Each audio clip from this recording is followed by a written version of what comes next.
Hey everybody, today we have another special guest with us on our Spirit of Aviation Week content, known as the SoCal Flying Monkey on YouTube and Instagram and other social channels. Welcome to the show, Eric Hasse. Eric, welcome to the show today. Hey, thanks for having me. So you're known as the SoCal Flying Monkey. How did that name come about?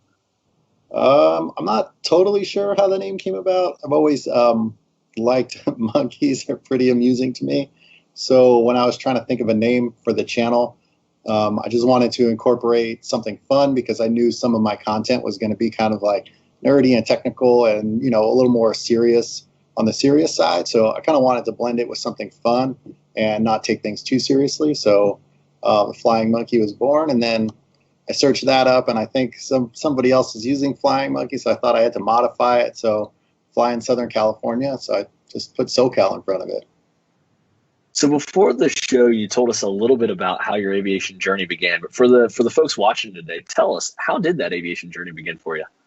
Yeah, I think so. Thinking back, my cousin had a twin Comanche airplane in Argentina, and when I was a teenager, we were visiting, and he took us on a ride in it, and I thought it was really awesome. I just remember just wanting to like grab the controls and land the plane or something.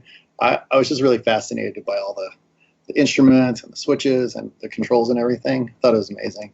And after that, I think that kind of planted the seed. I didn't think about it for quite some time after that, but once my career was kind of on track, I was about 25 and things were taking off, and I started to think about what other kinds of things do I want to do. I was looking for a new adventure, and then I just thought, hey, maybe I should start, flight training. So I did that, and then almost finished it up. I didn't finish it up that first go around. I did everything except for the written and the check ride. I had procrastinated the written test pretty well all the way up to the check ride. And right at that time, I got engaged to be married and realized, I got to pay for the honeymoon. I'm going to have some expenses coming up.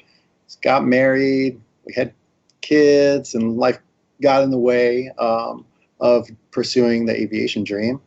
And I ended up like selling my flight bag and my headset, and I was like, this is not going to happen for me. And then about 15 years later, one summer I decided, I was sitting around, my family was off visiting other family in Texas, and I was back in LA working, and I thought, I got some extra time here. What do I want to do? And I was like, I think I'll start flying again.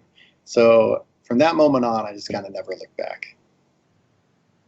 Tell us about how you got your ratings at the local airport. You got your private, your instrument. Tell us how you progressed through that.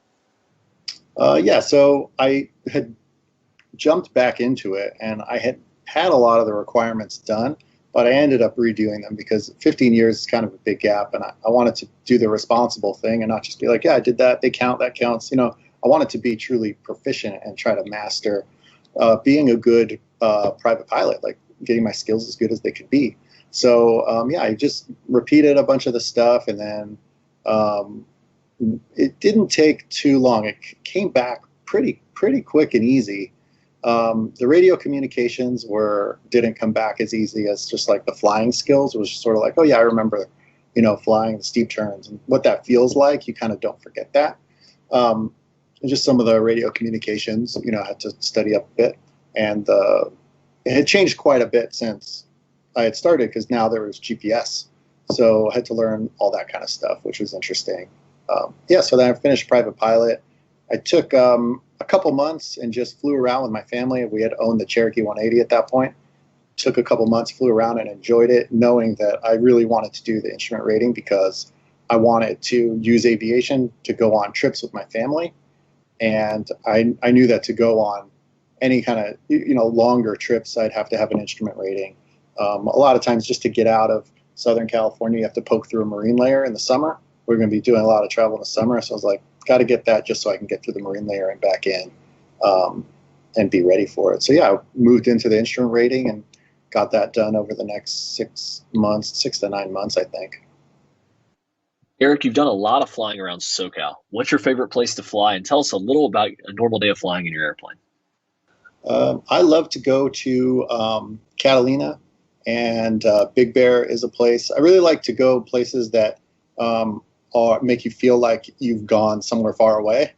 And both of those are like that. We live in the city in LA, and then we like to go up to Big Bear, where you land and you're in the mountains, and it feels like a different world. Same with Catalina, you're on an island and the ocean's there, and it's just like a slower pace. It just feels like a different world. So I really like those two places.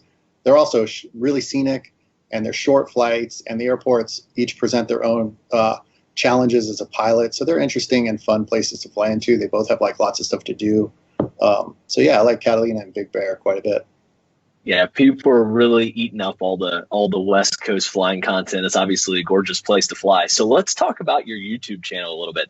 On social media, you mentioned you're a videographer, and you're obviously mixing in your passion of aviation. How and why did you start your SoCal Flying Monkey YouTube channel? Yeah, so I am a professional cinematographer, and I shoot mostly like commercials and TV shows and feature films, but mostly commercials in the last decade or so. And, I was really actually inspired by the other YouTube channels that were out there, channels like Flight Chops. I watched that for a while and thought, man, this is really cool. I think I can contribute something to this whole thing. I think I have something to say about aviation in general. It's something that I want to share with other people. And so I thought it'd be fun to combine my, my skills as a cinematographer, my passion for cinematography with my passion for aviation, and just like really share that with other people and try to connect with other people over it. Awesome. I mean, your channel has grown significantly. I think you're up over 50,000 subscribers now, which is great to see. What is your favorite kind of aviation story to tell through your YouTube channel? You tell a lot of different stories. Yeah, I like my favorite kind of story is I really like to like show our adventures that we have as a family together, and anything really that has I'm kind of like a sentimental person, and I realized that my kids are right now 16 and 12, and we have a limited amount of time with them before they're off doing their own thing. So the trips with the airplane are just sort of like an excuse to spend time together. And I think that the channel sort of started out as an excuse to like make home videos that were kind of fun, but it's evolved into something a little bit more, I wanted to share that with other people. But so yeah, I guess my favorite types of stories to tell are our family adventures that have some kind of like personal meaning for me. Like we had a video that we did about going to Sedona, and Sedona for us has always been a really special place, and to fly to and to spend time in, to really kind of disconnect from the chaos of LA. And I wanted to tell that story through the video about Sedona. So those kinds of stories that are personal to me, are the most fun to tell. So tell us about your favorite aviation adventure. You guys have taken a lot. You've documented a lot in the past few months, but what personally has been your favorite aviation adventure to date? Our personal that I've made a video about? Either or. That's a good question. I think, our trips to Sedona have been the most fun. Our Sedona video that we made was last year, and then there was a year before that where we flew to Sedona, but we also did, from Sedona, we did like a day trip to the Grand Canyon, and that was absolutely amazing. We got really early in Sedona, flew to the Grand Canyon, went to the South Rim, did a bunch of hiking, watched the sunset, and then flew back to Sedona at night. And it was absolutely amazing. And as a pilot, like, it was challenging going out of Sedona and into the Grand Canyon Airport, and then flying back at night on an IFR flight plan was definitely, it's not something I do very often, but it was one special time. I was like, okay, we're gonna do it. This time it was totally clear. The weather was perfect. So from a flight planning perspective, that was really fun. But yeah, that trip and that experience was absolutely amazing. It was the first time my kids saw the Grand Canyon, and it was just an amazing, special time. Yeah, I mean, seeing that from the air is certainly special. And I think that we all remember moments like that. A lot of us came across your YouTube channel, Eric, after you posted a video about buying a $30,000 Cherokee 6, actually an under $30,000 Cherokee 6. Tell us about buying your airplane and how that came about, and some of the modifications you've done since. You highlight that on your channel too. Oh, yeah. That was really fun. I had a Cherokee 180, had flown that for a couple years, and we were looking for something that was going to be, faster and could carry more stuff. My family definitely does not pack light for these little trips, so we're looking for something that had a good, useful load and was a little bit faster, but still economical to own as far as fuel burn and maintenance. And I decided on the Cherokee 6, and then with the help of a mechanic friend in Florida, we searched online for a while and then found one that could be a project that we could renovate. And it needed everything. It needed an engine, interior, paint, avionics, and I had learned a lot from owning the 180. We had made some minor improvements to that. We had put an engine monitor in it, did a little paint, a little bit of interior. So I kind of got a taste for what the upgrades were like, and I had flown that for a couple years and really knew the kind of flying I like to do, the kind of equipment I would want. I had researched a ton about all the different equipment and systems that were available, and so yeah, we bought this this airplane, and then my buddy in Florida committed to helping us renovate it. And it was a really long process, and it went way over schedule, which was totally, I knew that was going to happen, and I was fine with it. And it also spread out the costs over quite a bit of time, which was really helpful. But yeah, he overhauled the engine. He put, with a friend, put in Airtex interior, carpet, and leather seats. And then we had an avionics company, wire up the stack with an Avidyne IFD 540, Garmin SL30, PS Engineering audio panel, the PMA 450A audio panel, and that was kind of phase one, and the JPI engine monitor. That was kind of the first phase of it. We had paint done also.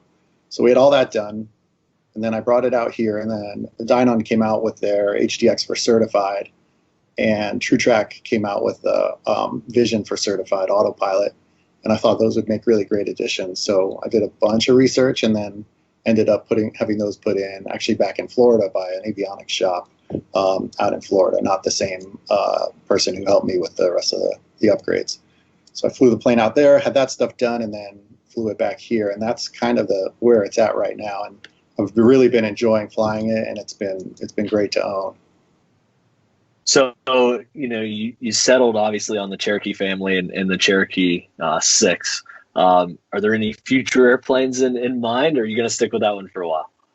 Well, it's been a really long road for this one, and I'm just going to enjoy this one for a while. I can't say that I don't constantly look at the classifieds for twins or lots of other stuff, but I think this airplane is going to last us for a while with the kids, and then maybe when they go off to college and do their own thing, maybe it'll be time for like a fast 4-seater or something. I don't know. I love the idea of building like a vans, like an RV of some kind. I think that would be really fun. I'm not a very mechanically inclined person. My brother is a mechanical engineer for a car company, and he got those genes. I'm not really that great about that stuff, but I still love to do it, and I love to learn new things. So I think it'd be super fun to do that. And I also like doing projects, being involved in things that seem really big and take a really long time to achieve, and just doing one thing at a time, step by step, and working towards a big goal, because it's so rewarding at the end when you get there. It's kind of like, getting your pilot license. People are like, yeah, I want to do it. Let's do it. And it's a long process, and it takes a while. And then getting your instrument rating takes a while. That's why people call it the aviation journey. So I love these long projects like that, because the reward at the end is so satisfying. And I think building an airplane would be that same feeling. So let's talk about that a little bit. Getting your ratings, and everybody has a little different experience doing that. What helped you out in your aviation journey the most, as far as getting all your ratings, knocking all of them out through your instrument and more? What helped you the most? I'd say what helped me the most in getting my my ratings were all the resources online were super helpful. I'm kind of like a self-study type of person, so I enrolled in a couple of the online courses for ground school. I think I actually did 2 separate ones at the same time, just to get like a balanced approach, just to see what was out there. And the internet in general and the forums, on the internet, the aviation forums, there's so many helpful people. And when I would have a question, I would just go on there and ask and say, hey, what about this? Especially with the instrument rating, it can be really confusing. I had a great instructor and he was always available to me by text or call or whatever, but the internet forums were so great. And there's such a great community of helpful pilots out there. So one thing that really helped me to stick with aviation was the amazing group of people out there who are passionate about it and who are into it and so helpful. So going online and saying, what about this departure procedure? How would this, all this stuff, it was great. It was so helpful, really, allowed me to finish that stuff up. So you do a lot of flying in Southern California, and your channel highlights IFR flying and VFR flying in a very busy airspace in the United States, the LA basin. So tell us a little bit about how you make that decision on going VFR over the top of LAX or going IFR somewhere, and kind of the fun stories about that.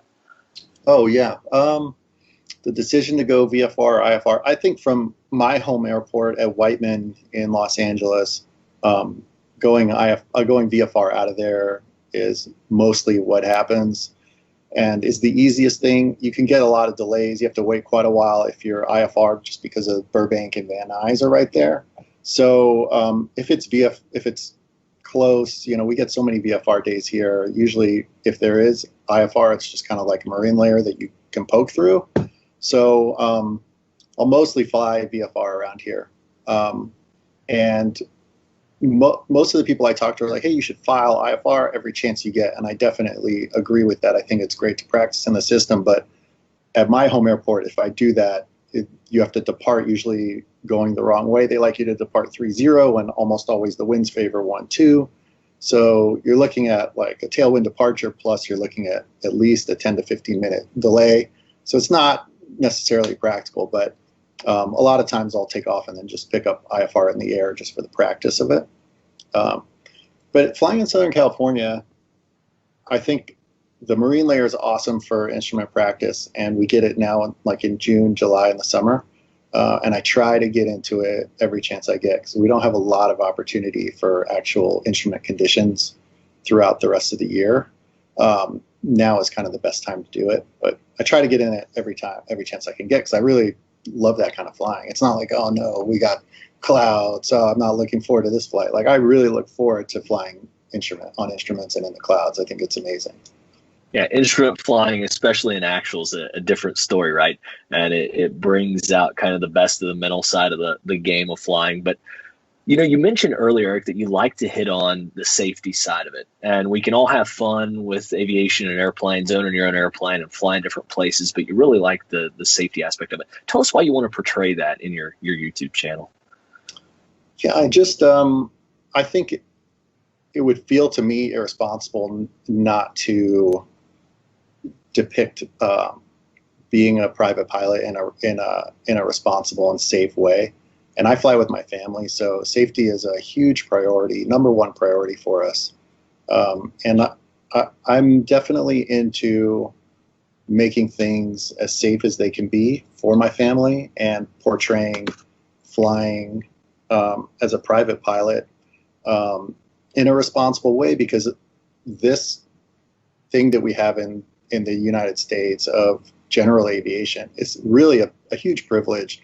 And I did not realize this until I got very far into aviation, until I owned a plane and started talking to and hearing from pilots in other parts of the world where aviation is much more expensive and there are far less freedoms. We have the most amount of freedoms to fly our own airplanes. And I think in order to enjoy that privilege, we should exercise our privilege responsibly. So I think portraying responsible ownership and flying as a private pilot is the right thing to do. Not in like a preachy way or anything, but I want to be the best pilot that I can be, the most professional pilot that I can be. Got my family on board, and I want to portray that. So I try to show my mistakes when I make them, so I can learn from them and be accountable for them, and so that other people maybe can observe them and learn from them. Even though I'm not a flight instructor, I'm just showing like, hey, I made this mistake. Check it out. Like, this was not my best moment. Well, Eric, we really appreciate you being on the show today. Looking forward to seeing your future content. Everybody go check out Eric's videos on social media at SoCal Flying Monkey. Thanks again for being with us, and we'll see you soon. Yeah, thanks for having me. Appreciate it. No problem. And that wraps up this segment of content for Spirit of Aviation Week. Check into eaatogether.org for more content coming soon.